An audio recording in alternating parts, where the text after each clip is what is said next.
Le forcing spirituel. À l'heure où le taux vibratoire général ne cesse d'augmenter, où beaucoup de gens par désespoir suivent un tas de formations en tout genre pour devenir thérapeutes, reçoivent des initiations hasardeuses supposées leur permettre d'évoluer plus vite, la question que j'aimerais poser à beaucoup est: êtes-vous vraiment prêt pour ça ?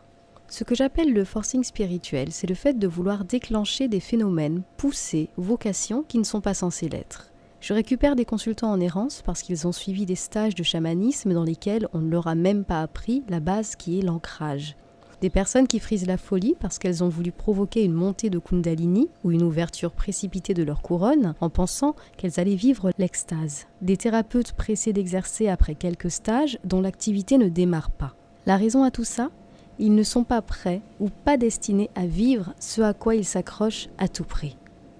Tout dans l'univers est bien fait et les choses arrivent quand elles doivent arriver. Si votre couronne n'est pas totalement ouverte, c'est que votre élévation spirituelle n'est pas suffisante. Cela ne signifie pas que vous êtes nul, mais que votre chemin d'apprentissage doit se poursuivre. Une couronne ouverte de force, c'est dangereux. Si votre Kundalini n'est pas montée, c'est peut-être qu'elle n'est pas destinée à monter, ce qui ne vous empêchera en rien de progresser sur votre chemin spirituel. Là encore, forcer les choses peut être dangereux. Avoir un don ne signifie pas devoir l'exercer de manière professionnelle. On dit le contraire à tout un tas de personnes qui finissent par arrêter leur travail conventionnel, entre guillemets, avec le sentiment que si elles ne le font pas, elles rateront leur vie. Au final, beaucoup de ces personnes devront arrêter tôt ou tard par manque de clients. Or, si une activité ne décolle pas, c'est soit que l'on n'est pas prêt à se lancer de suite parce qu'on a soi-même des blocages qui empêchent l'abondance de se manifester, soit que l'on n'est tout simplement pas sur la bonne voie.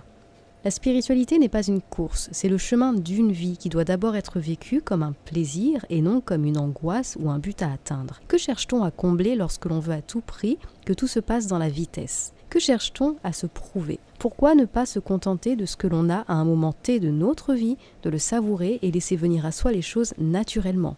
Vivez votre éveil spirituel avec l'innocence d'un enfant prêt à s'émerveiller devant la nouveauté. L'enfant ne calcule rien, n'anticipe rien, il embrasse ce qui vient. Et c'est tout. Vivez votre spiritualité avec légèreté et plaisir, en prenant chaque avancée comme un cadeau. Vivez la spiritualité comme un état naturel, car en fait elle l'est. Et lorsque c'est naturel, il n'y a pas besoin de forcer, juste d'accueillir.